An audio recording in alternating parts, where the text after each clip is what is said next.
সময় যে কখন কিভাবে চোখের পলকে কেটে যায় সেটা কেউই ঠাওর অবধি করতে পারে না। প্রতিটি নিঃশ্বাসে স্পন্দনের সাথে সাথে যেন মূল্যবান সময়গুলো ফুরিয়ে যাচ্ছে। পল্লব ফেলতে না ফেলতেই ঘনিয়ে এলো সে কাঙ্ক্ষিত সময়। কালের পরিক্রমায় ঘনিয়ে এলো সেই নির্দিষ্ট সময়ে, যেই সময়টার অপেক্ষায় অসংখ্য চাতক পাখির নেত্র। উচ্চস্বরের হর্নের শব্দ বাজে। গেটের সামনে ভিড় করেছে চকচকে কালো রঙা দুটো গাড়ি। গাড়ি দুটি আসা মাত্রই চারিদিকে হই হই পড়ে গেল মুহূর্তেই। কিছু কিছু বাচ্চারা বউ এসেছে বলে চেঁচিয়ে উঠল। তাদের কলরব শুনে প্যালেসের ভেতর থেকে ছুটে এলো গুটি কয়েক রমণী। কনে আসার খবরটা পলকে বাতাসের বেগে পুরো স্থানে ছড়িয়ে পড়ল। সবাই তড়িঘড়ি করে হন্তদন্ত হয়ে ছুটে আসছে কনে দেখার জন্য। বউ এসেছে বলে কথা আসে তো হতোই। ক্লাবের পরিবেশ নিয়ন্ত্রণের দায়িত্বে রয়েছে নাহিদ, আবরার, আসিফ। আশ্চর্যের কথা হলো এরা তিনজন মিলে নিপুণ হাতে দায়িত্ব সামলাচ্ছে, যার দরুন বিয়ে বাড়ির পরিবেশ অতি সৌন্দর্যে ভরপুর হয়ে উঠেছে। খাবার দাবারের দিকটা সকাল থেকে জামশেদ শিকদার আর জহি শিকদারের ছিল। এই তো কিছুক্ষণ আগে তারা কিছু গুরুত্বপূর্ণ কাজ সূত্রে কিয়ৎক্ষণের জন্য বাইরে গেছে, তাই এখন আপাতত তাদের দেখা মিলছে না। ইতিমধ্যে চার কোণে গ্লাসের তৈরি গেটের সামনে রমণী, ছোট বড় বাচ্চারা, ছোটখাটো একখানা ভিড় জমে গেছে। নাহিদ, আবরার আর আসিফ ব্যাগ্র পায়ে ভিড় ছেলে কোনো মতে বেরিয়ে গেটের দিকে এগোতে লাগলো কনিকে সুরক্ষিতভাবে স্টেজ অবধি পৌঁছানোর লক্ষ্যে। ভারী সাজ পোশাকে সজ্জিত আনিসা গাড়ি থেকে নেমে এলো। তাকে নামতে হাত ধরে সাহায্য করলো নাহিদ। জাঁকজমকপূর্ণভাবে সেজে ওঠা এই রাজস্থানীয় স্থাপত্যে প্যালেস ওয়েডিং লুকে এন্ট্রি নিয়েছে আনিসা। আনিসার লুকটাই যেন যথেষ্ট উপস্থিত সকলের নজর কাড়তে।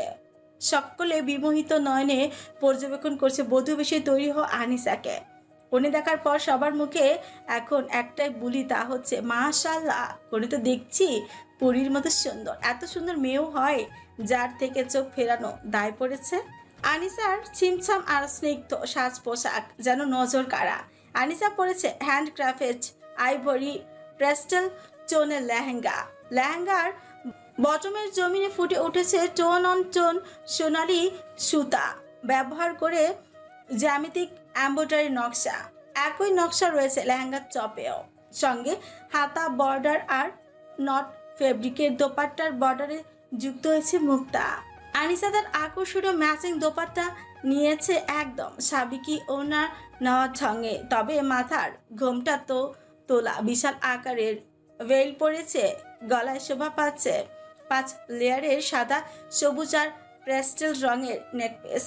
সুন্দর নকশা করা মেহেদি ভরা হাতে পড়েছে গোলাপি চূড়া আর পাথরের রতন চূড় পড়েছে, সাথে পড়েছে দুলার চিকলে।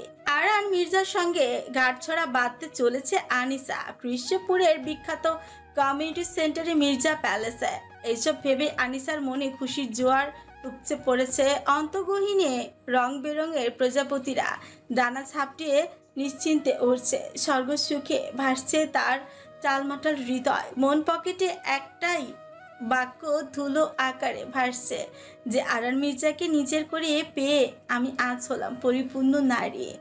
গাড়ির অপোজিট পাশ থেকে আরমিন চৌধুরী নেমে এলেন। পরনে তার কোরা রঙের সূক্ষ্ম হাতের কাজ করা বাদামি বেনারসি, গলায় পড়েছে পাথরের কঞ্চহার, খোপা করা চুলগুলিতে মুড়িয়েছে ফুলের মালা। দ্বিতীয় গাড়িটি থেকে প্রথমেই নামলেন রিনা বেগম। তার পরনে রয়েছে পিঙ্ক কালারের কাজ করা জারদোজি শাড়ি, গলায় কানে পরিধান করেছেন স্বর্ণের গহনা। তার পরপরই ছোট্ট জাইমা সমেত রিদিপিয়া বেরিয়ে এলো। জাইমার পরনে পুষ্পিতার মতনই সেম কালারের সেম ডিজাইনের পরি গাউন, আর রিদিপিয়ার পরনে পার্পেল কালারের গর্জিয়াস লং গাউন, সাথে সেম কালারের ম্যাচিং হিজাব পরিধান করেছে সে। হিজাবের ওপর কোনাকুনি ভাবে পড়েছে কম্বাইন্ড পাথরের কারুকাজে তৈরি একটা হেয়ার ব্যান্ড, হাতে ঝুলিয়েছে একটা লেডিস চেইনের ওয়াচ।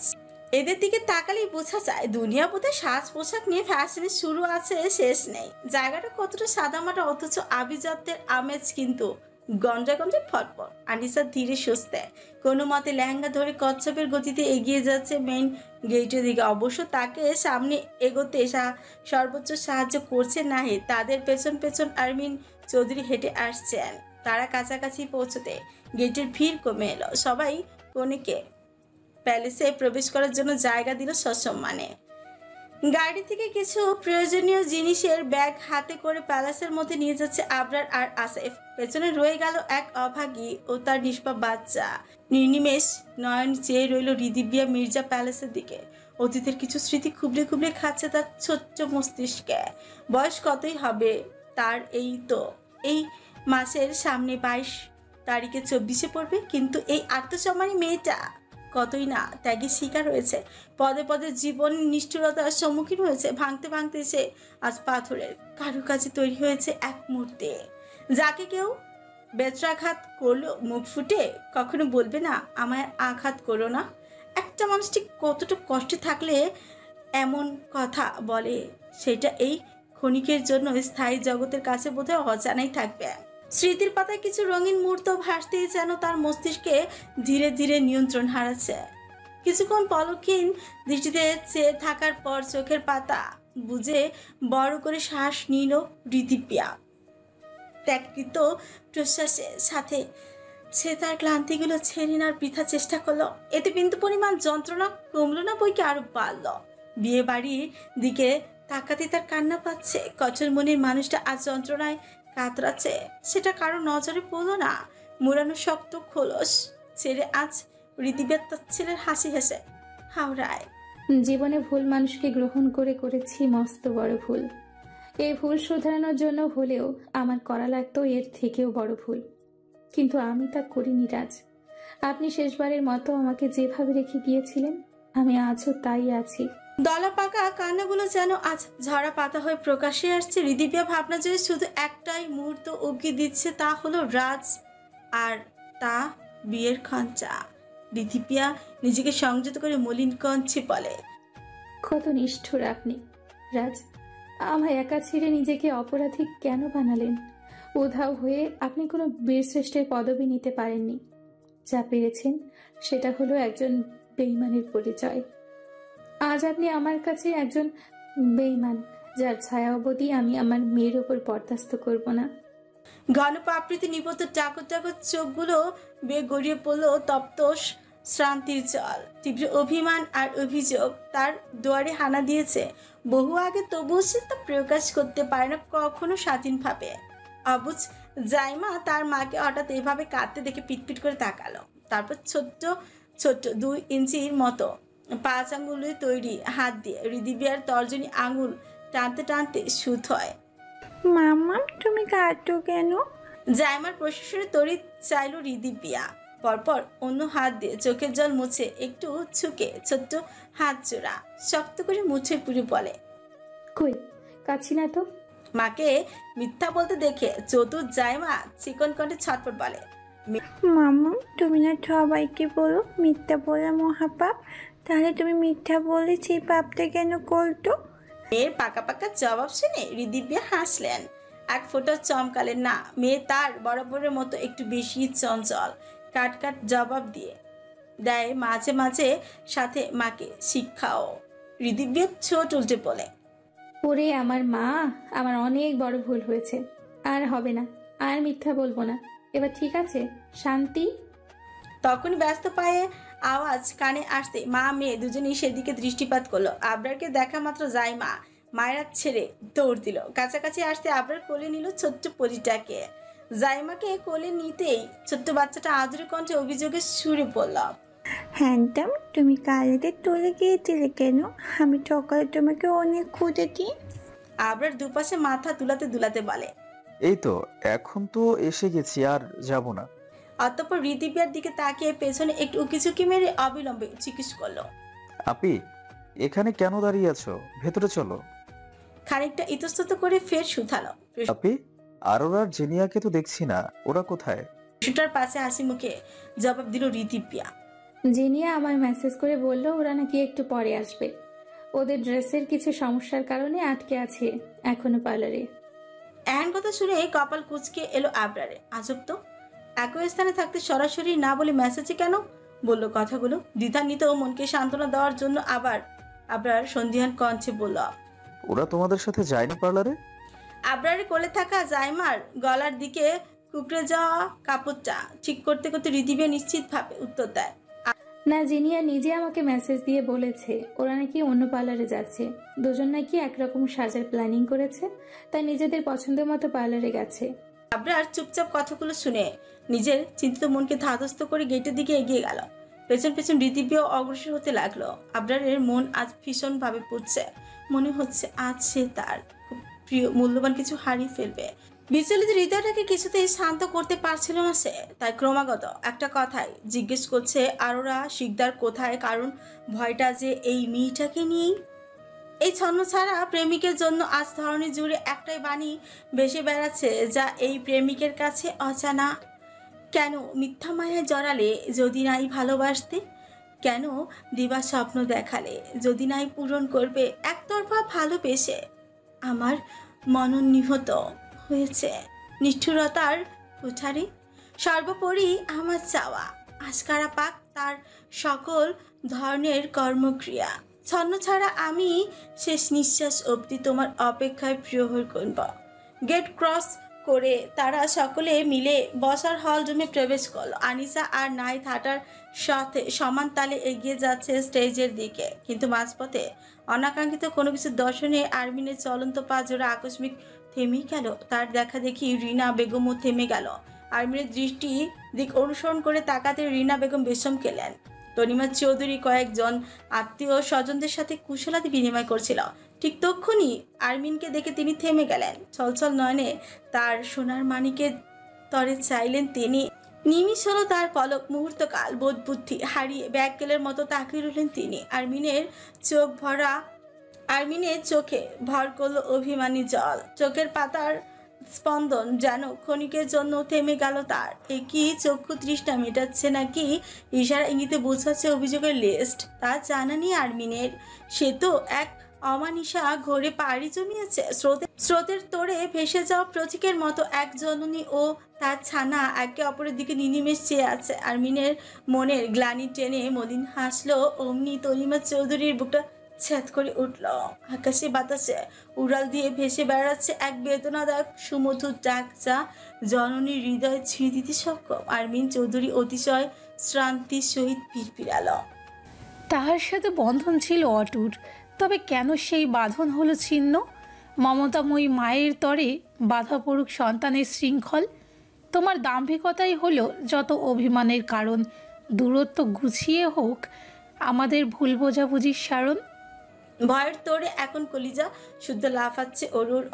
অন্তর্মহলে প্রবেশ করেছে সাইক্লোন নামক এক ভয়ঙ্কর দুর্যোগ। যেই মুসিবতে থামানোর সাধ্যি তুলতুলে নরম কোমল হৃদয়টার নেই। অন্তরে বয়ে বেড়ানো বিপর্যয়কে অরু একটা সময় এসে সই নিবে, কিন্তু বাহ্যিক দৃষ্টিপটে যে তুলকালাম কাণ্ড গড়তে চলেছে সেটাকে কিভাবে সামাল দিবে অরু, সেটা ভেবেই কুল কিনারা পাচ্ছে না অরু।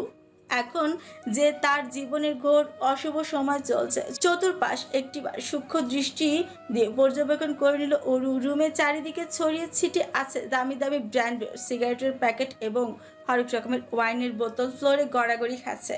বোতলের ভেতরে থাকা পানীয় ছড়িয়ে পড়ে পুরো মেঝে স্যাঁতস্যাঁতে হয়ে আছে। তা থেকে ভেসে আসে বিশ্রী গন্ধ, যা ক্রমান্বয়ে নিঃশ্বাসের সাথে শরীরে প্রবেশ করে ক্ষতি সাধন করছে দেহে। ওরু বুঝতে পারে না এসব ছাইপাশ মানুষ কেমনি গিলে। ওরু জড়সড় হয়ে দরজার পাশ ঘেঁষে দাঁড়িয়ে আছে। তার ঠিক সামনে জল্লাদের মতো দৃষ্টি তাক করে দাঁড়িয়ে সাপের মতো ফুসছে তার প্রেম ভিলেন ওয়াসিফ শেহজাদ চৌধুরী। অক্ষিযুগল তার লাল রক্তিম হয়ে এসেছে। সেখানকার পুরো শ্বেত মণ্ডল যেন এখন লাল আভার দখলে। তার এই দৃষ্টি বিরূপ প্রভাব ফেলেছে এই রূপসী হৃদয় পানে। ওরু মনে মনে জের অনুরোধ করলো দরজাকে, দয়া করে তুই খুলে দরজা যা, আর আমায় এখান থেকে নিয়ে যা বহু দূরে। সামনে থাকা মানুষটির আগামী কর্মকাণ্ড আমি আন্দাজ করতে পারছি না আমি আমার ভবিতব্য কোন মোড়ে নিচ্ছে ভবিষ্যতে তা অনুমান করতে আফসোস হচ্ছে এখন কেন যে একটু আগের কাজটা করতে গিয়েছিলাম। আর মনে একটু আগের করা কর্মের কথা ভেবে মেয়েটির হৃদয় শক্ত হৃদয়টা ক্রমান্বয়ে অসাড় হয়ে আসছে। অত্যাধিক দীর্ঘায়িত চিন্তার সাথে জড়িত থাকার কারণে শরীরে মৃদু কম্পন ধরেছে। ওর হুট করেই পাড়ি দিল একটু আগের ঘটনা মান অতীত ভাবনায়। আধ ঘন্টা আগের ঘটনা। শেহজাদ যখন অরু থুতনি ধরে হুমকি স্বরূপ উক্তিটা বলেছিল, তখন অরু মনে মনে শুধু একটাই প্রার্থনা করেছিল যে এবারের মতো বাঁচিয়ে দাও আমায় খোদা, আর জীবনেও কোনো অন্যায় করব না, সবসময় ভালো হয়ে চলবো। ওই যেভাবে মানুষ বিপদের সম্মুখীন হলে পেছনে ফেলে রেখে আসা পাপগুলোর কথা স্মরণ করে ক্ষমা চায়, অরুর ক্ষেত্রে তাই হয়েছে। অতীতে করা ছোট ছোট ভুলগুলোর কথা মনে পড়েছে তার। সেই ভুলের ক্ষমা প্রার্থনা করে এবং আগামীতে কোনো পাপ করবে না এই প্রতিজ্ঞাই করে এবারের মতো বাঁচতে চায় সামনে থাকা মানসিক হিংস্র মানবটার হাত থেকে। সে নিজ ভাষা সম্পূর্ণ করে শেহজাদ অরুর থুতনিটা ছেড়ে শটানে দাঁড়িয়ে পড়ল। শেহজাদকে সহসা খাম্বার মতো দাঁড়িয়ে পড়তে দেখে অরু নিজের ফ্লোর থেকে উঠে দাঁড়ালো। অরু বেশ বুঝতে পেরেছে তার বিপদ সন্নিকটে, তাই সে কোনো দিক বেদিক না ভেবে তৎক্ষণাৎ মনে মনে 4 শব্দের একটা বাক্য আওড়ালো, জলদি দৌড়ে পালা আরু। নিশ্চিন্তিত ভাবনা অনুযায়ী অরু কোনোরূপ সময় অপব্যয় না করে সর্বপ্রথম নিজের সর্বশক্তি দিয়ে 2 হাত দিয়ে শেহজাদের প্রশস্ত বক্ষে দিল এক ধাক্কা। আচমকা আক্রমণে শেহজাদ হকচকিয়ে গেল। পরমুহূর্তে ধাক্কার তালে তাল মেলাতে না পেয়ে একটু পিছিয়ে গেল। সেই সুযোগের সদ্ব্যবহার করে অরু বড় বড় পা ফেলে মারল দৌড়। তবে সে শেহজাদের সীমান্তের বাইরে 1 ইঞ্চিও বাড়াতে পারল না পা। তার আগে শেহজাদ পেছন থেকে খপ করে অরুর ডান হাতটা ধরে ফেলল। তারপর অরুকে এক টানে নিজের নৈকট্যে নিয়ে আসলো। সহসা এমন হতে অরু চোখ বড় বড় করে তাকালো। পর মুহূর্তে সর্বোচ্চ মুসরামুসরি করে শেহজাদের হাত থেকে নিজের হাতটা ছাড়াতে চেষ্টা করলো, কিন্তু এতো কোনো লাভ হলো না। অরু হাত ছুটাতে পারলো না। একটা সময় এসে অরুর মুসরামুসরি থেমে গেল, কারণ ইতিমধ্যে শেহজাদ তার হাতটা ইচ্ছে করেই মুচড়ে ধরেছে, যার ফলস্বরূপ হাতে ব্যথা অনুভব করায় থামিয়ে দিল নিজ কার্যকলাপ। বেহাত যন্ত্রণায় কাতরাতে কাতরাতে অরু চাপা স্বরে আর্তনাদ করে উঠল। অরুর ব্যথাদায়ক চিৎকার শেহজাদের কর্ণকুরে পৌঁছাতে শেহজাদ অরুর ডান হাতটাও নিজের অন্য হাতে পুরল। অতঃপর অরুকে নিজের দিকে ঘুরিয়ে রাজভারী আওয়াজে অধৈর্যের ন্যায় বলে, এখান থেকে পালানোর চেষ্টা করে নিজেকে বোকা প্রমাণ করিস না, কারণ তুই এখান থেকে 1 পাও বাড়াতে পারবি না, তাই বৃথা চেষ্টা করা বন্ধ কর। অরু শেহজাদের কথাগুলো তো কানে তুললই না, উল্টো শেহজাদের প্রত্যাশার বাইরে এক অপ্রত্যাশিত কাণ্ডই করে বসে। সে কাল বিলম্ব না করে তার ধারালো দাঁত চেপে ধরল শেহজাদের বাম হাতে। এতটা জোরে কামড়ে ধরেছে যে স্থানটা কামড়ে দাগ বসে গেছে এবং সেখান থেকে বিন্দু বিন্দু রক্তের দেখা মিলেছে। অনুভব হওয়া সত্ত্বেও শেহজাদ তাল গাছের মতো দাঁড়িয়ে রইল। 1 চুল পরিমাণও নড়ল না। হাত থেকে রক্ত বের হচ্ছে ব্যাপারটা উপলব্ধি হতে অরু নিজ কর্মে থেমে গেল। অধিক হারে রক্ত বের হওয়ার কারণে শেহজাদের হাত আলগা হয়ে এলো।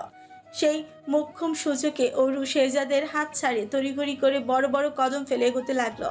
মেইন দরজার দিকে লিভিং রুম ক্রস করে সামনে এগোতেই অরু দেখলো দরজাটা পুরো ফাঁক করে খোলা। দরজা খোলা দেখে অরু নেত্র যুগল খুশি জোরে চিকচিক করে উঠলো। কিন্তু বোকা অরুটা জানতোই না ওটা কোনো বাইরে যাওয়ার দরজা নেই, বরং এই দরজাটা ওপারে রয়েছে একটা সাম্রাজ্য, একটা প্রহেলিকা যেখানটার সুরাহাত আছে অন্ত নেই। মাঝপথে হুট করে কাহিনীর ডেমো চেঞ্জ হয়ে গেল। মুহূর্তের মধ্যেই ক্লাইম্যাক্স রং পাল্টে ফেললো। দরজাটা আপনা আপনি বন্ধ হয়ে গেল, যা দেখে ইতিমধ্যে অরু বিস্ময় চূড়ান্ত পর্যায়ে গিয়ে ঠেকলো। থেমে গেল অরুর চলন্ত পা জড়া, বন্ধ হয়ে এলো হৃদস্পন্দন, বেড়ে গেল নিঃশ্বাসের ঘনত্ব। অরু ভয়ার্ত দৃষ্টিতে পেছনে ফিরে চাইল। অমনি তার নজরে পড়লো শেহজাদের হাতে রয়েছে একটা রিমোট।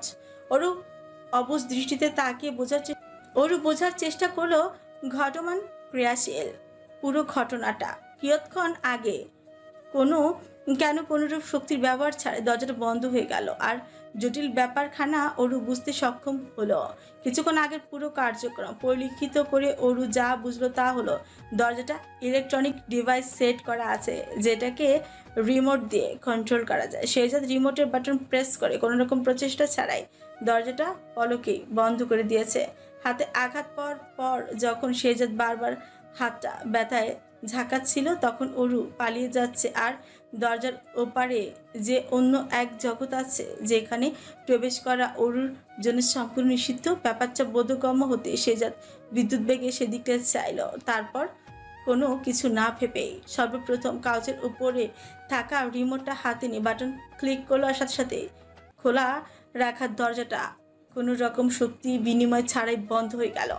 অরুকে থেমে যেতে দেখে শেজাদ বড় বড় করে শ্বাস নিল। উথাল সমুদ্রের ঢেউয়ের মতো করে বাড়তে থাকা রাগকে নিয়ন্ত্রণ করতে না পেরে প্রবল আক্রোশে রিমোটটা সোজা অরুর বরাবর ছুঁড়ে মেরে গজরাতে গজরাতে বলে, তোর সাহস দেখে আমি অবাক হচ্ছি। তুই একটা জলজান্ত মানুষ, আমারই সামনে আমার নজর এড়িয়ে চলে যাবি, আর আমি কোনো টেরও পাবো না? এটা আদৌ সম্ভব? যেটাকে তুই বাইরে যাওয়ার দরজা ভাবছিস, সেটা বাইরে যাওয়ার রাস্তা নয়, বরং একটা গোলক ধাঁধা, যেখানে একবার পা রাখলে তুই আর ফেরত আসতে পারবি না। শেজাদের বলা প্রতিটি শব্দের ক্ষুদ্ধতা অনুমান করতে পেরেই অরু কাঁপাকাঁপি দ্বিগুণ হারে বেড়ে গেল। জীবনে এত গণহারে কখনো অরু কাঁপেনি যতটা আজ কাঁপছে। এত কাঁপাকাঁপি সব মিলিয়ে যেন একটা ছোট্ট ভূমিকম্প তৈরি হয়েছে। তো আগুনের ফুলকির মতো করে বাড়তে থাকে রাগে তরতর করে কাঁপতে থাকা হাতে। পলকে পুরো টেবিলটা এক ঝটকে উল্টে দিল শেহজাদ। সঙ্গে সঙ্গে ঝনঝন আওয়াজ করে যত কাঁচের জিনিস ছিল সব ভেঙে চুরমার হয়ে গেল। হঠাৎ করে শেহজাদকে নিজ বরাবর রিমোট ছুঁড়ে মারতে দেখে অরু তৎক্ষণাৎ সরে গেল নিজ স্থান থেকে। অরু ভয়ে দুপা পিছিয়ে গিয়ে সাইড হয়ে একেবারে দরজার কোণে ঘেঁষে দাঁড়িয়ে পড়ল। স্বস্থান পরিবর্তন করে নিজেকে এই যাত্রায় অক্ষত অবস্থায় বাঁচিয়ে নিল অরু। যেন এই ভীত হরিণী নিজের অস্তিত্ব আড়াল করতে চায় এই ক্ষণ মাত্রে। শেহজাদ যে ঠিক টার্গেট করে রিমোটটা তার দিকে ছুঁড়ে মেরেছে এটা সে ঢের ভালো বুঝতে পেরেছে। যদি সেটা মুখ বরাবর পড়তো তাহলে কি হতো? ভাগ্যিস সে সরে গিয়েছিল এটা ভেবে আনমনে স্বস্তির শ্বাস ফেলে ওঠো। শেহজাদের দিকে তাকানো এখন দুষ্কর হয়ে পড়েছে। সেই ধূসর মণিচোরার দিকে এখন তাকানো যাচ্ছে না। ক্ষণিক ব্যবধানে যেন খাঁচায় বন্দি থাকা বন্য পশুর মুক্ত হয়েছে। তাই সে এখন খায়ের হিংস্র রূপে যে আছে, সময় আসলে যেন চুপ করে খেয়ে ফেলবে। নতজানু হয়ে মেঝের দিকে চেয়ে রইল অরু। ওই রক্তলাল লালাভ নেত্র যুগলে তাকানো সাধ্যি নেই তার। অরুর খোর কাটলো তখন যখন নিজ দু বাহুতে টান অনুভব করলো। কল্পনার রাজ্য থেকে বাস্তবে পদার্পণ করলো সে। অমনি শেহজাদ অরুর দু বাহু শক্ত করে চেপে ধরে চেঁচিয়ে বলতে লাগলো, ভালো করে বুঝিয়েছিলাম, কিন্তু তুই বুঝলি না। কেন বুঝলি না বল? কেন বুঝলি না? শেহজাদের এমন ব্যাপারে অরু দাঁতে দাঁত চেপে ধরলো। এই লোক নিজের সীমা লঙ্ঘন করছে যেটা অরুর সহ্য করতে পারছে না। পরমুহূর্তে অরু ঝামটি মেরে শেহজাদের হাত ছাড়িয়ে অগ্নিদগ্ধ চোখে তাকিয়ে তেজি গলায় বলে, আপনার কোনো অধিকার নেই আমার সাথে এরকম বাজে ব্যবহার করার। অধিকার অধিকার অধিকার, এই একটা শব্দই যেন সবচেয়ে বেশি শেহজাদের কানে প্রতিধ্বনি হয়ে বাজছে এখন। যেই শব্দটাকে তীব্র ঘৃণা করে শেহজাদ, সেই শব্দটাই বারবার উচ্চারণ করে এই মেয়ে। আর যেন সে শপথ নিয়েছে এই পুঁটি মাছের মতো মেয়ের দফা রফা করবেই করবে সে। দুনিয়ার প্রচলিত একটা কথা হলো, বিচ্ছেদ আর বিরহ না থাকলে ভালোবাসা ফিকে পড়ে যায়। দুটো মানুষের মধ্যে দূরত্ব থাকলে তারা একে অপরের গুরুত্বটা একটু বেশি বোঝে। দূরত্ব হলো ভালোবাসা অনুভব করার এক দারুণ পন্থা। শেহজাদ এই পন্থার মাধ্যমে মন গহীনের অনুভূতিগুলোকে একটু বেশি সতেজভাবে বুঝেছে, অনুভব করেছে প্রতিটি ক্ষণে ক্ষণে প্রিয় মানুষটাকে। অধিকার শব্দটা শুনে আচমকা শেহজাদের দৃষ্টি কেমন যেন শীতল হয়ে এলো। শেহজাদ আচমকা অরুর কোমর জড়িয়ে ধরে কাছে টেনে নিয়ে আসে। আকস্মাৎ এমন কার্যক্রিয়াতে অরু তাল সামলাতে না পেরে হুমড়ি খেয়ে পড়লো শেহজাদের প্রশস্ত বুকে। শেহজাদ ডান হাত তারা অরুর চিবুক শক্ত করে চেপে ধরে ঠোঁট বাঁকিয়ে বলে, কিছুক্ষণ পর তোর পা থেকে মাথা অব্দি সব আমি কিনে নেব। তখন তোকে মারলে, কাটলে, আদর করলেও, এমনকি তোর মুখে বোমা ফাটালেও তুই কোনো কিচ্ছু বলার সাহস পাবি না, কারণ সেই অধিকার তোর থাকবে না। তখন আমিও দেখব তোর এই ভাঙা রেডিওটা কিভাবে চলে। কথাগুলো কর্ণকুর হতেই অরুর কান ছাঁচা করে এলো। টকবগে ফুটতে শুরু করলো শরীরের প্রবাহমান রক্ত কণিকাগুলো। প্রতি খণ্ড মাংস যেন সিদ্ধ হয়ে আসছে। অরু জবান বন্ধ হওয়ার উপক্রম হয়েছে, তার মুখে কোনো ভাষা নেই। এসব কেমন ধরনের কথাবার্তা? অরু গলা খাদে নামিয়ে নিজ ভাষে কিছুটা আড়ষ্টতা এনে বলে, আপনার মতো ভালো আর ভদ্র মনের মানুষ আমি আর দুটো দেখিনি। অরুর কথা শুনে শেহজাদ বাঁকা হাসে। অতঃপর চিবুক ছেড়ে দিয়ে অরুর মুখের উপর আশ্রে পড়া চুলগুলো কানের পিছনে দিকটায় গুজে দিয়ে ইচ্ছাকৃতভাবে গম্ভীর আওয়াজেই শুদ্ধ হয়, প্রথমটাকে। শেহজাদের আলতো ছোঁয়াতে অরুর মেরুদণ্ড বেয়ে গেল এক শীতল শিহরণ। সর্বাঙ্গে এক অদ্ভুত শিরশির ভাব অনুভব করলো, যার নাম কি অরুর কাছে অজানা। হঠাৎ করে এই লোকটার আচরণ কেন পাল্টে গেল সেটাই বুঝলো না ওরু, আর বুঝতেও চাইলো না। আরে এটা একটা প্রবাদ ছিল, আপনি কোথাকার কথা কোথায় নিয়ে যাচ্ছেন আজব তো। অরুর কথাকে 2 পয়সারও দাম দিল না শেহজাদ, উল্টো আবরারের সাথে নাচ করার ঘটনা মাথায় নাড়া দিতেই মুহূর্তেই তার চেহারায় ভর করলো ক্রোধ। ক্রু হেসে অরুকে আচমকা টানতে টানতে রুমের দিকে নিয়ে যেতে লাগলো। শেহজাদের পায়ে জুতো থাকা সে অবিলম্বে দিব্যি হেঁটে চলে যাচ্ছে কাচের উপর দিয়ে, কিন্তু অরুর পা খালি থাকা মাঝপথে কাচের দর্শন মিলে অরু আতঙ্কিত হয়ে উঠল। কিন্তু অরুর পা কাচে লাগার আগেই শেহজাদ অরুকে সহস্তে পিঠে তুলে নিল। এমন হওয়াতে অরুর চক্ষু উল্টে এলো। ততমতো খেয়ে গেল মেয়েটা। মাথা নিচের দিকে থাকা অবস্থায় বোধ বুদ্ধি হারিয়ে বেকুব বনে অরু উচ্চস্বরে চেঁচিয়ে উঠল। শেহজাদ কামরার সামনে অরুকে নামিয়ে দিয়ে রুমের অভ্যন্তরে ধাক্কা মেরে সজোরে দম করে দরজা বন্ধ করে বাইরে থেকে লক করে দিল। অরু পড়তেই যাচ্ছিল ফ্লোরে, তখনই ঢাল হিসাবে কাঠের তৈরি ফার্নিচারকে আঁকড়ে ধরে নিজেকে বাঁচিয়ে নিল। আকাশ সম অভিযোগ সহিত অরু অভিমানী সুরে বলে, আপনি বড্ড বেপরোয়া ওয়াসিফ শেহজাদ চৌধুরী। আপনাকে বোঝার সাধ্য আমার নেই তা জানি, আবার আপনার এই হিংস্র রূপটাই যে আমার অনিয়ন্ত্রিত হৃদয় স্পন্দনের কারণ তাও মানি। এত কিছুর পরে তবুও কেন আমার আপনাকেই চাই প্রেম হিলেন তা জানি না। অরুর কামরার অভ্যন্তরে থেকে এ কথা বলল, সেটা বাইরে থেকে স্পষ্ট শুনতে পেল শেহজাদ, কেননা সে দরজায় ঠেস দিয়ে মাথা কাত করে দাঁড়িয়েছিল। আর যেটা অরু খেয়ালে আসেনি, কারণ অরু বিছানার অভিমুখে দাঁড়িয়ে কথাগুলো বলেছিল। পেছনে তাকানোর প্রয়োজন বোধ অবধি মনে করেনি সে। অরুর অভিমানী কথার পাশে শেহজাদ ডিপ হাস্কি স্বরে বিড়বিড়ালো, শীঘ্রই আমার ভালোবাসার চাদরে পুরো তুমিটাকে মুড়িয়ে তোমার সমস্ত ভয় দূরীকরণ করে দেব ইউনিভার্স। চূর্ণ বিচূর্ণ ভাঙাচূড়া হৃদয়, ক্ষতবিক্ষত বক্ষপিঞ্জর, অসহনীয় ব্যথায় কাতরাচ্ছে অন্তর, আত্মা ক্ষণে ক্ষণে ছটফটিয়ে উঠছে অন্তঃকরণ। নিনিমেষ দুজনা একে অপরে চেয়ে মেটাচ্ছে চক্ষু তৃষ্ণা নামক তৃপ্তে। এক ধ্যানে আরমিন চৌধুরী তার জননী তনিমা চৌধুরীর দিকে চেয়ে আছে, চোখের পলক অব্দি পড়ছে না। এতটা অমানিসা ঘুরে পাড়ি জমিয়েছে সে যে আশেপাশে কি হচ্ছে তার সম্বন্ধে কোনো ধ্যান ধারণা নেই তার নিকটে। ভাবনার অতলে ডুব দিয়ে খেয়ে হারিয়েছে দুজনেই। কিন্তু এদের এত দীর্ঘায়িত ভাবনার যোগসূত্র বিন্দুমাত্র আজ করতে পারলো না পাশে ব্যাক্কেলের মতো দাঁড়িয়ে থাকা রিনা বেগম। ঠাউর করতে পারলো না মেয়ের অভিমান অভিযোগের অধ্যায়ের একটি পাতাও। তবে যা বুঝলো তা হলো, আরমিন এতদিন পর তনিমা চৌধুরীকে দেখে একটু আবেগপ্রবণ হয়ে গেছে। কিন্তু যদি এই আবেগ কোনো ক্রমে কথাবার্তা অবধি যায়, তখন যে জামশেদ শিকদার কি হুলস্থুল কাণ্ড ঘটাবে তার কোনো ইয়াত্তাই নেই। আনমনে এসে ভেবে রিনা বেগমের হাত পা বরফের মতো ঠান্ডা হয়ে এলো। সেই দ্বিধাগ্রস্তের মতো অনর্থক একবার আরমিন চৌধুরী তো একবার তনিমা চৌধুরীর দিকে তাকাচ্ছেন, যেন সুখ পাখির দেখা মিলেছে। আকস্মাৎ কারো উচ্চ কলরবে লক্ষ্যচ্যুত হলো দুজনের দৃষ্টি। আরমিন চৌধুরী পাশ ফিরে তাকাতে দেখলেন স্টেজে অবস্থানরত নাহিদ হাত নেড়ে বড়মা করে সম্বোধন করে স্টেজের দিকে এগিয়ে যাওয়ার আমন্ত্রণ জানাচ্ছে। আরমিন চৌধুরী ঘাড় বাঁকে ঠান্ডা চোখে এক পলক তনিমা চৌধুরীর দিকে চেয়ে অন্তর স্টেজের দিকে পা বাড়ালো। জড়তা আর অপরাধ বোধের কারণে তনিমা চৌধুরী আজ দিক বেদিক অবস্থা হয়েছে। কোনো এক অজানা অজ্ঞাত কারণবশত তনিমা চৌধুরী আজ নিরুপায়। গলায় যেন আজ সেই অসহায় মায়ের মেজালটা নিয়ে ঘুরছে সে। তাই তো তার নিজের মেয়ের সঙ্গে দুটো কথা বলতে সংকোচ বোধ করছে। 8 বছর আগে স্মৃতি স্মরণ হতেই বেচারির মন ক্ষুণ্ণ হয়েছে ক্ষণে ক্ষণে। এই স্মৃতি চাইলেও সে ভুলতে পারছে না তিনি ছোট্ট একটা ঝামেলা থেকে সম্পর্কের ভাঙন ঘটবে এই ব্যাপারে কখনো অবগত ছিলেন না তনিমা চৌধুরী। যদি আগে ভাগে জানতো এমন হবে, তাহলে হয়তো কখনোই ওই দিনের রাগের তোপে অতটাও খারাপ আচরণ করতো না। উজ্জ্বল আলোয় ফকফকে ঝকঝকে ছাকানাকা পরিবেশ, বিয়ের আমেজে পুলকিত চারিপাশ, হরেক খুশবুই মমা করছে পুরো ক্লাব জুড়ে। ইতিমধ্যে আত্মীয় স্বজনদের খাবার খাওয়ানোর পাঠ শুরু হয়ে গেছে। কোণে আসার পরপরই আরায়া কোণের সাথে ছবি তুলতে ব্যস্ত হয়ে পড়ল।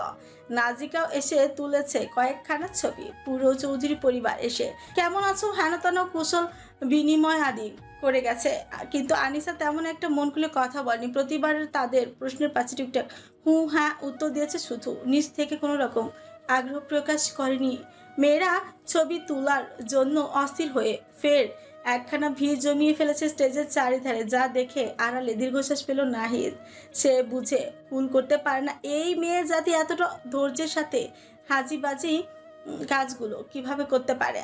নাহিদ ভিড় ছেলে কোনো মতে ঠুকে স্টেজের উপর উঠে হাত দুটো উপরে তুলে উপস্থিত সকলের উদ্দেশ্যে ভাষণ মতো করে বলল, এভরিবডি, তোমরা সবাই জায়গাটা খালি করো ফার্স্ট। নাহিদের কথা কর্ণপুরে পৌঁছতে সকলে ভয়ে তাকালো। পর মুহূর্তে পলকে জায়গাটা ফাঁকা হয়ে বিস্তীর্ণ মাঠে পরিণত হলো। বর আর কনেকে একসাথে স্টেজে বসানো হলো। শুরু হলো বিয়ের কার্যক্রম। ধারণার বাইরে গিয়ে সময় নিয়ে একটু থেমে কবুল বলেছে আনিসা। এতটা সময় নেয়নি, ঝটপট তড়িৎ বলে দিয়েছে কবুল, যেন তার তর্স হয়েছে না। কবুল বলার শেষে উপস্থিত সবার সম্মস্বরে আলহামদুলিল্লাহ বলি উঠল। আলতাফ মির্জা জামশেদ শিকদারের মুখে মিষ্টি তুলে দিলেন। জামশেদ শিকদারও আজ কোনো রূপ বিরক্তি ছাড়াই হাসি মুখ মিষ্টি পূর্ণর সঙ্গে আলতাফ মির্জাকেও মিষ্টিমুখ করালেন। ইমদাদ চৌধুরী আর শফিক চৌধুরী জামশেদ শিকদারের সাথে কুশলাদি বিনিময় করতে চেয়েছিলেন, কিন্তু জামশেদ শিকদার তেমন একটা সুযোগ দেননি তাদের। সর্বক্ষণ তাদের উপেক্ষা করার মাধ্যমে নিজ কর্মবিকাশ প্রকাশ করেছেন তাদের সম্মুখে। রিদিবিয়া পুরো ক্লাব দুবার চক্কর কাটলো, তবু অরু আর জিনিয়ার ছায়া অবধি দেখা মিলল না। এদিকে কলের ওপর কল করেও তাদের সাথে যোগাযোগ করা যাচ্ছে না। আরমিন চৌধুরী বার কয়েক জিজ্ঞেস করেছে অরু কোথায়। এই যাত্রায় রিদিবিয়া কোনো মতে মিথ্যার আশ্রয় নিয়ে পরিস্থিতি সামলে নিয়েছে। অরুদের খোঁজার উদ্দেশ্যে রিদিবিয়া ক্লাব থেকে বাইরে বের হওয়ার উদ্দেশ্যে পা বাড়লো। এই মেয়ে দুটো ক্লাবের কোন কোণে পড়ে আছে খেসানে। আদৌ ওরা এখানে এসেছে কিনা এই ব্যাপারে সন্দেহ প্রকাশ করছে রিদিপিয়া চার কোণাছে গ্লাসের তৈরি গেট পেরিয়ে যখন ক্লাবের বাদিকটায় ঘুরে বাঁক নিচ্ছিল, ঠিক তখনই ডাগর নেত্র যুগল দূরে দাঁড়িয়ে থাকা দুই পথিকের মাঝে আটকে রইল। সামনে থাকা লোকটার সঙ্গে কি সুন্দর স্নিগ্ধ হাসি হেসে একের পর এক খোঁজ গল্পে মত হয়েছে নাহিদ। ভাবটা এমন যেন দুনিয়া সব সুখ আজ তার উপর বর্ষিত হয়েছে। কোনের একমাত্র ভাই বলে কথা, দেমাগ তো ঘন্টায় ঘন্টায় থাকবে। নাহিদ, একটু এদিকে আসবে?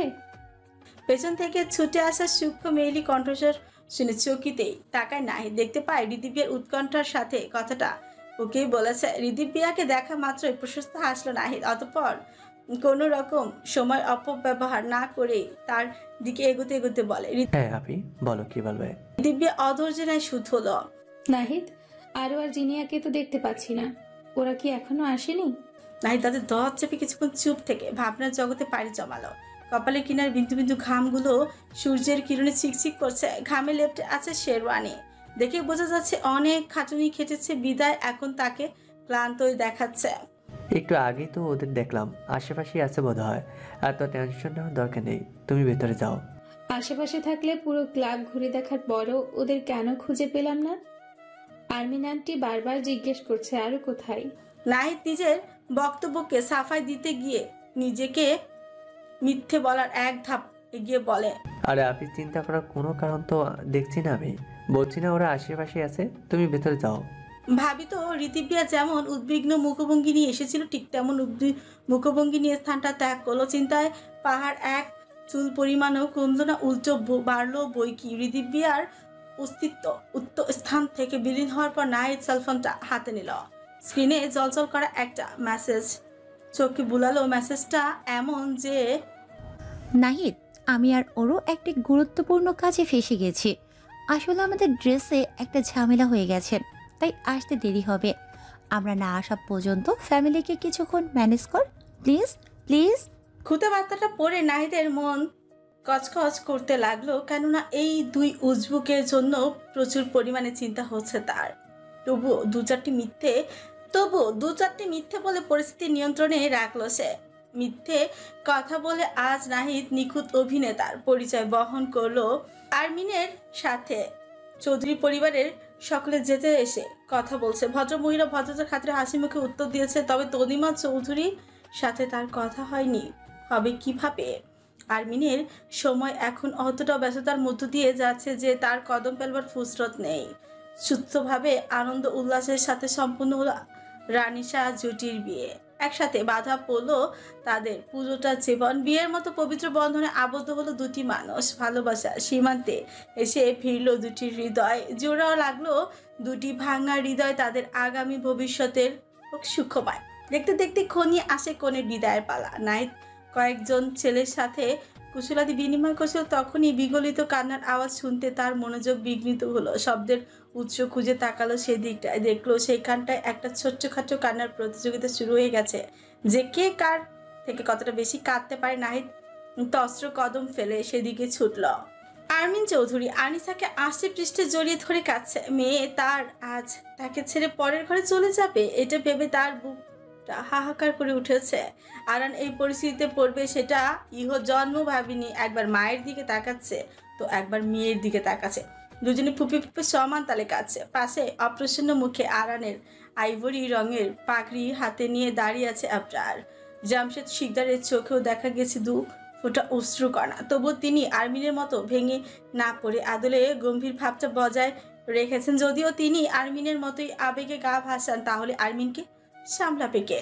ফ্যাসফ্যাস শব্দটা নাহিদের কাছে এতটা বিরক্ত ঠেকলো যে না চাইতেও তার ভাবনায় হানা দিয়েছে একটাই বার্তা, মেয়ে জাতি এত ধৈর্য যে তাদের প্রশংসা করতে হয়। সচরাচর এমন গুণ অনেক কমই দেখা যায়। আরমিন, কান্না থামো, ছেলে পক্ষের দেরি হচ্ছে, বোঝার চেষ্টা করো। জামশেদ শিকদারের শক্ত কণ্ঠের আজ্ঞা শুনে আরমিনের আনিসাকে ছেড়ে দু হাত আনিসার চোখের জল মুছে দিল। তারপর মাথায় হাত বুলিয়ে দিয়ে আদুরে কণ্ঠে বলে, ফুলের বাহারে সজ্জিত গাড়িটায় জানবি আনিসাকে ধরে বসিয়ে দিল। পরপর আরান নিজেও বিনা বাক্যে চড়ে বসলো গাড়িতে। গাড়ি ছুটলো নিজ কাঙ্ক্ষিত গন্তব্যের উদ্দেশ্যে। জামশেদ শিকদার আর জহির শিকদারও গাড়ির পেছন পেছন কিছু পথ হেঁটে গেলেন। একে একে আত্মীয় স্বজনরা সবাই বাড়ি ফেরার প্রস্তুতি নিচ্ছে। ফাঁকা হয়ে আসছে মির্জা প্যালেস। এতক্ষণ ধরে হই হুল্লোড় কলরবে যে স্থানটা মুখরিত ছিল, কিছু সময়ের ব্যবধানে সেই স্থানটা হয়ে এলো নিরিবিলি। চৌধুরীদের যাওয়ার জন্য গাড়ি উপস্থিত হয়েছে। সারিবদ্ধভাবে গার্ডসরা রাইফেল হাতে দাঁড়িয়ে রয়েছে গেটের বাইরে, কারণ এখন চৌধুরীরা গেট ক্রস করে বাইরে আসবে। তাই গেটের সামনে ভিড়ের মাঝে আরমিন এখনো মুখে আসল গুজে ফোপাচ্ছে। তনিমা চৌধুরী তার পাশটা এসে দাঁড়ালো, আলগোছে মাথায় হাত রাখলো, অনন্তরণ ম্লান কণ্ঠে বলল, ভালো থাকিস বাবা। অশ্রুসিক্ত নয়নে তড়িৎ চাইল আরমিন। অতিরিক্ত আবেগের প্রবণতায় সমস্ত নিয়মিত লঙ্ঘন করে হুট করে ঝাঁপিয়ে পড়লো জননীর পক্ষে। সযত্নে আগলে নিল জননী তার সোনামণিকে। তনিমা চৌধুরীর চোখ বেয়ে গড়িয়ে পড়লো নোনা জল। মাথায় হাত বুলিয়ে দিয়ে আরমিনকে শান্ত করার বৃথা চেষ্টা চালিয়ে গেল। এই দৃশ্য দেখে উপস্থিত সকলের দু চোখ জুড়িয়ে গেল। রিনা বেগম তাদের সামনে গিয়ে দাঁড়ালো, যাতে একটা ফাঁক ফোকর ছিদ্র না থাকে, কারণ জামশেদ শিকদারের নজরে এই দৃশ্য একবার পড়ে তাহলে সাংঘাতিক কাণ্ড হয়ে যাবে। সুনামি, ঘূর্ণিঝড়, জলস্রোত সব শিকদার বাড়িতে বয়ে আসবে। তখন আচমকা আরমিন কাঁদতে কাঁদতে জড়ো কণ্ঠে বিড়বিড় করে বলে উঠল, আমার একটা মেয়েও আমার কাছে আর থাকলো না। বড়টা শ্বশুর বাড়ি চলে গেল, আর ছোটটা তো সাথে থাকেই না। সে নিজের মন মর্জি, নিজের জগৎ নিজেই বেছে নিয়েছে, যেখানে কথা বলার অধিকার আমার নেই। তনিমা চৌধুরী থমকালেন এই কথা শুনে। মুখশ্রী জুড়ে স্পষ্ট ফুটে উঠল অস্বস্তির লেশ। নিজের জগৎ নিজে বেছে নিয়েছে মানে? আরোরাকে তো বিয়ে বাড়িতে দেখলো না একটি বারের জন্য। কি হয়েছে আরোরার? এসব ভেবেই দুশ্চিন্তায় ডুব দিলেন তনিমা চৌধুরী। একটি বিয়ে বাড়িতে দুটি মেয়ে নিরুদ্দেশ, সেটা কারোর নজরে পড়লো না? এর থেকে আজব কথা বোধহয় দুনিয়াতে দুটো নেই। কারো মনে এই সন্দেহ দানা বাঁধবে কি করে? যেই জিজ্ঞেস করছে আরোরা কোথায়, নাই তাকে উত্তর দিয়েছে, এই তো একটু আগে এখানে দেখেছে, ওইখানে দেখেছে। সুতরাং এর ফলস্বরূপ সবার মনে হয়েছে মেয়ে দুটো এখানেই আছে। ক্লাবে গণহারে মানুষ গিজগিজ করছিল, শান্তিতে বসার জায়গা অবধি ছিল না। তাই এত লোকের ভিড়ে সবাই ভেবেছে হয়তো আশেপাশে থাকবে মেয়ে দুটো। নাহিদের কথা বিশ্বাস করে সবাই চরমভাবে ঠকলো। এটা তারা উপলব্ধি করতে পারলো না। সচেতনতা অবলম্বন করে খোঁজ খবর নিল না মেয়ে দুটোর। খামখেয়ালিপনা করে গুরুত্বপূর্ণ ব্যাপারটা এড়িয়ে গিয়ে নিজেদের শ্রেষ্ঠ বোকা প্রমাণিত করলো। কিন্তু নাহিদ অযথা এই কথাটা কেন বলে বেরিয়েছে সেটা সবার অজানা। নাহিদ একটা ছোট্ট মেসেজের ধার ধরে কি বোকামিটাই না পড়লো জীবনে, সেটা একটা সময় আসলে হয়তো হাড়ে হাড়ে টের পাবে। গোধূলি লগ্ন, সেদিন ধূসর রঙে ছেয়ে আছে পুরো আসমান। রক্তিম সূর্যের লালাপ আভা শূন্যে মিলিয়ে গেছে খানিক আগে। এই সময়টা দৃশ্যপট যেন এক অপূর্ব মায়াবী বেড়া জালে আবদ্ধ। যত দেখে ততই মন দিল জুড়িয়ে যাচ্ছে। জনমানব শূন্য পরিবেশে দূর দূরান্তে নজর বুলিয়ে মানুষের ছায়া কোনরূপ দেখা মিলল না। সাদা কালো রঙের আদলে 17 তলা বিশিষ্ট এই বিশাল অট্টালিকার চারপাশ ঘিরে রয়েছে জঙ্গল, আর জঙ্গল অট্টালিকাটাকে যেন অক্টোপাসের মতো করে চারিদিক থেকে আড়াল করে রেখেছে প্রকৃতি। ওরু ঠিক বুঝে উঠতে পারছে না বিল্ডিংটা ঠিক কত তলা বিশিষ্ট, তবুও সে তার শেষ সাধ্যি বাজানোর প্রয়াসে তটস্থ। বর্তমানে ওরুর অবস্থান যে কক্ষে, সেই কক্ষের 4 দেয়ালে কাঁচ পার্টিশন থাকায় বাইরের নির্বিচ্ছিন্ন বাহ্যিক প্রকৃতি দেখা মিলেছে। তবে অরুর বিস্তর ধারণা মতে আনুমানিক সে এখন 12 তলায়। যদিও অরু শিওর না, তবে তার আন্দাজে তার ভরসা আছে। সে জাতের ব্যাপার স্যাপার আংশিক পরিমাণ অরুর মাথায় ঢুকে না। সে জাতের জীবনী নিয়ে যতবার ঘেটেছে ততবার নিজেকে পাগল পাগল মনে হয়েছে। অরু এই পরীক্ষায় পরাজয় স্বীকার করে নিয়েছে সেই কোন কালে। তার ছোট্ট মাথায় একটা কথা একেবারে গেঁথে নিয়েছে যে ওয়াসিফ শেহজাদ চৌধুরীকে বোঝার মতো ক্ষমতা তার নেই। তার ব্যাপারে একবার জানতে শুরু করলে তথ্যের শেষ হবে না। কিন্তু এত কিছু জানার পরও তার মন বোঝা যাবে না, কারণ তাকে বোঝা যে হচ্ছে মুশকিল তা নয়, একেবারে অসম্ভব। পুরো 1 ঘন্টা ভেবেও ওরু কুল কিনারা পায়নি কেন শেহজাদ তাকে এখানে নিয়ে এসেছে। এতক্ষণে বোধহয় আনিসার বিয়ে শেষ, ওইদিকে কি হচ্ছে না হচ্ছে তা ভেবে ওরুর অন্তরাত্মা কাঁপছে। ও মনে মনে একটাই বাক্য জপছে, কোনো ঝামেলা যাতে না হয়, সব যেন ঠিকঠাক থাকে। বাহ্যিক প্রকৃতির পানে অন্তর্মুখী হয়ে যখন ওরু কুচিন্তায় ডুবেছিল, তখনই ঠিক হুট করেই তার পেছন থেকে একটা সোনালি রঙের ওড়না ছুঁড়ে মারল কেউ। সহসা এমন হওয়াতে ওরু হক চুকিয়ে পেছন ফিরতে এই দর্শনে সর্বপ্রথম এলো শেহজাদের প্রতিবিম্ব। ওরুর ওড়নাটা হাতে নিয়ে প্রশ্নাত্মক দৃষ্টিতে তাকিয়ে আছে। অনর্থক কেন ওড়না ছুঁড়ে মারল শেহজাদ তা জানার জন্য শেহজাদ পকেটে হাত গোছায়। মিনিট খানেক অরুর আপাতমস্তক একবার নিখুঁতভাবে অবলোকন করে অরুর নৈকট্য এগোতে এগোতে গম্ভীর স্বরে বলে, ওড়নাটা ভালোভাবে পেঁচিয়ে নে, কথাটা যেন দ্বিতীয়বার বলতে না হয়। থতমত অরু এলোমেলো দৃষ্টি ফেলল নিজের দিকে। সকালে হলুদ অনুষ্ঠানে উপরে এই হলদেটে রঙের গাউনটা পরেছিল, গালে এখনো হলুদের দাগ লেগে আছে। কেন জানি অরুর ভীষণ অস্বস্তিবোধ অনুভব করলো। সরাসরি ওড়না পেঁচাতে বলাটা লজ্জাজনক ব্যাপার ঠেকলো তার নিকট। কুণ্ঠায় হাসপাস করতে থাকা অরু বিনা বাক্যে ওড়নাটা পেঁচিয়ে নিল। অরুর ওড়না পেঁচানো শেষ হতেই শেহজাদ ফের অরুর দেহমূর্তি আগাগোড়া জর্মি চাহনিতে পরক করে গমগম স্বরে আদেশের সহিত বলে, কিছু কথা বলবো, চুপচাপ শুনে যাবি। বাড়তি একটা শব্দ যেন উচ্চারণ করতে না শুনি।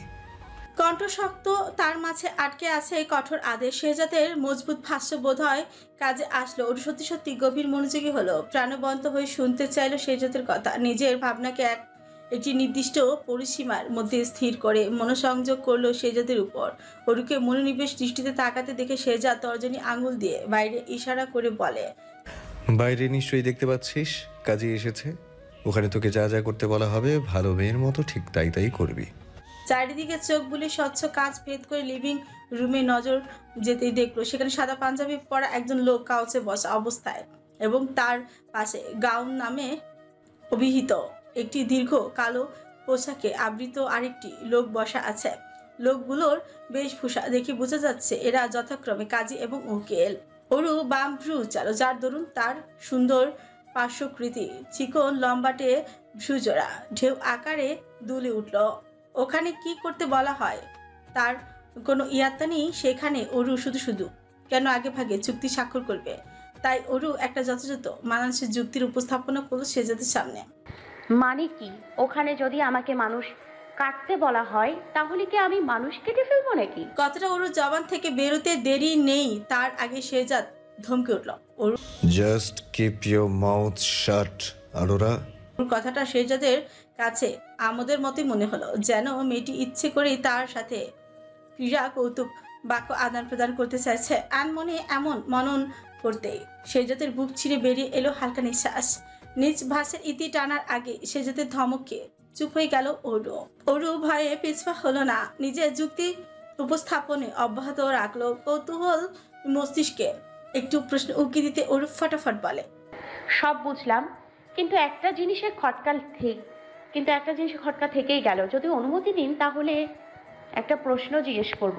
শেহজাদ তির্যক দৃষ্টিতে চাইলো, সূচক শব্দ অবধি উচ্চারণ করলো না। নীরবতা সম্মতির লক্ষণ ভেবে অরু উৎকণ্ঠার সাথে বলল, কাজী কার বিয়ে পড়াতে এসেছে?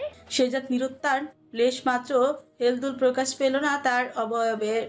অনর দৃষ্টি তার এক উরুতেই স্থির। আশেপাশে কি হচ্ছে তার তাতে কণামাত্র অভিনিবেশ নেই। শেহজাদের ভাবমূর্তির কোনো নড়চড় না দেখে অরু যা বোঝার তা বুঝে নিল। ওই যে একটু বেশিই চঞ্চল তা দেখিয়ে ফেলেছে, সেটাই নিরীক্ষণ হতেই মেকি হাসল। মনে মনে ফোন দিয়ে আসলো শেহজাদকে জ্বালানোর। অরু গভীর গবেষণা করে আবিষ্কার করলো ওয়াসিফ শেহজাদকে বিরক্ত করার একটা উত্তম মাধ্যম হলো বেশি বেশি প্রশ্ন করা। অরু সেই পন্থা অনুকরণ করেই সামনে এগুলো। শেহজাদকে কোনো কিছু বলার অবকাশ না দিয়ে অরু ভদ্রতার সাথেই বলে, ও বুঝতে পেরেছি, কাজী আপনার বিয়ে পড়াতে এসেছে। তা ভাবি কোথায়? তাকে তো একবারও দেখলাম না। একটু সেই ভাগ্যবতীর মুখ দর্শন করি। আচ্ছা, আপনি কি আমাকে বিয়েতে সাক্ষী হিসেবে রাখার জন্য এখানে নিয়ে এসেছেন? অরু বলতে দেরি নেই, তার আগে শেহজাদ অরুকে এক টানে আয়নার দিকে ঘুরালো। তারা দুজনে ঠিক আয়নার সামনে দাঁড়িয়ে এতক্ষণ কথোপকথন করছিল। বিদায় শেহজাদ সহসা অরুকে আয়নার সামনে দাঁড় করাতেই হাসিতে ভেসে উঠল দুটো জলজান্ত প্রতিবিম্ব। শেহজাদ পেছন থেকে অরুর দু কাঁধে হাত দিয়ে নিজের থুতনি অরুর ঘাড়ে রাখল। দুজনই আয়নায় একে অপরকে দেখছে, তাদের দৃষ্টি এক বিন্দুতে স্থির। শেহজাদ খাট থেকে থুতনিটা তুলে মুখটা অরুর কান বরাবর নিয়ে গেল। এতে করে তার উষ্ণ নিঃশ্বাস আশ্রে পড়ল অরুর চিত্তাকর্ষক মুখশ্রীতে।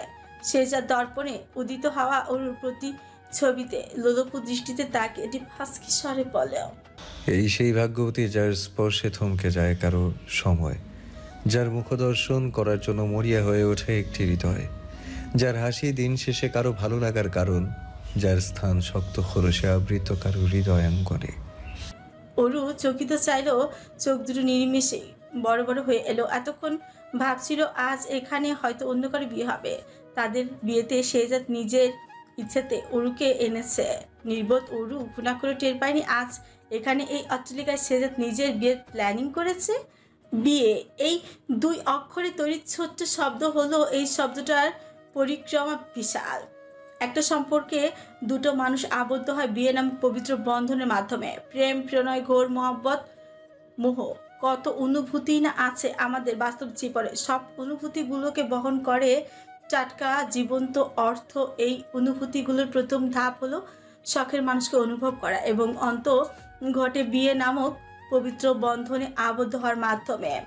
অরুর মেজাজ তুঙ্গে গিয়ে পৌঁছালো। আজ বিয়ে মানে সব কিছু কি হাতের তাজ পেয়েছে, নাকি ইচ্ছে হলো নিলাম দুনিয়ায় কি আকাম কুকামের সংকট দেখা দিয়েছে। শেষমেশ বিয়ে নামক সম্পর্ককে পরিহাসে পরিণত করতে চাইছে। বিস্তর ভাবনার অতলে অরুর মস্তিষ্কে নিরন ছিঁড়ার উপক্রম। না, আর ভাবতে পারল না অরু। অধৈর্যতার চূড়ান্ত সীমানায় গিয়ে বাচ্চা গলা চেঁচিয়ে উঠল, মানে কি? আমি কেন শুধু শুধু আপনাকে বিয়ে করতে যাব? মজা পেয়েছেন নাকি? শেহজাদ অরুকে নিজের বাঁধন থেকে সম্পূর্ণ আজাদ করে দিল। শটান দাঁড়িয়ে অরুর দিকে চোখ গরম করে তাকে সোজা সবটা হুকুম করলো, নো মোর ওয়ার্ডস। অরু শেহজাদের নিষেধাজ্ঞা প্রত্যাহার করে তৎক্ষণাৎ গড় গড় করে একটা লম্বা প্যারা বলতে আরম্ভ করলো, যেন সে মঞ্চে দাঁড়িয়ে ভাষণ দিচ্ছে জনগণের উদ্দেশ্যে। বললেই হলো আমি কোন দুঃখে আপনাকে বিয়ে করতে যাব? জীবনটা সিনেমা পেয়েছেন? এবার অন্তত পক্ষে এটা বলবেন না তুই বিয়ে না করলে তোর পুরা বংশকে ধ্বংস করে দিব, কাউকে বাঁচিয়ে রাখবো না, সবাইকে মেরে দিব। আর আমিও সিনেমার নায়িকাদের মতো আপনার হুমকিতে ভয় পেয়ে আপনার পা ধরে কাঁদতে কাঁদতে বলবো, প্লিজ আমার ফ্যামিলির কোনো ক্ষতি করবেন না।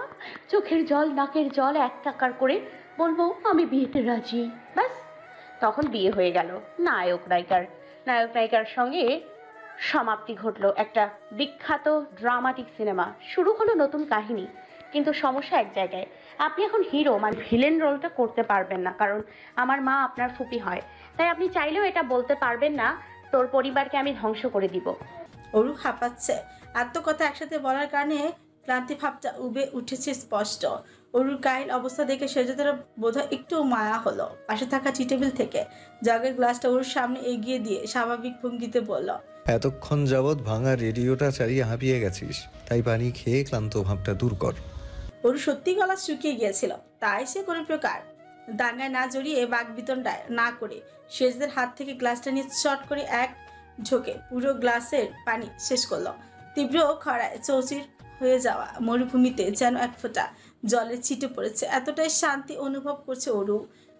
স্বস্তির শ্বাস ফেলে ওরু চোখ তুলে চাইল শেহজাদের দিকে। সে আপাতত ফোনে মশগুল হয়ে খাটাখাটি করতে ব্যস্ত। 2 মিনিট ক্ষণ সময় পার হওয়ার পর শেহজাদ একটি ভিডিও ওপেন করে ঠিক অরুর চোখের সামনে ধরলো। অরু ও নিঃশব্দে তাক করলো ভিডিওতে। স্ক্রিনে জলজল করছে একটি পরিচিত মুখ, যেটা দেখার পর অরুর বক্ষপিঞ্জর ফুফু করে উঠল। জিনিয়াকে চেয়ারে বাঁধা অবস্থায় দেখে হিদায়ত জ্ঞান শূন্য হয়ে পড়লো অরু। উদ্ভ্রান্তের মতো ছল ছল নয়ন তাকালো শেহজাদের পানে। অরুর গলা ধরে আসলো জিনিয়ার এই করুণ অবস্থা দেখে। কান্নাগুলো দলা আকারে বাইরে বেরিয়ে আসতে চাইল। অরু কোনো মতে নিজেকে ধাতস্থ করে ঘৃণিত দৃষ্টিতে তাকিয়ে কণ্ঠের ঝাঁজ নিয়ে বলল, আমি আপনার কাছ থেকে এটা কখনো আশা করিনি, একদম আশা করিনি। ও কি দোষ করেছে? ওকে কেন ধরে এনেছেন?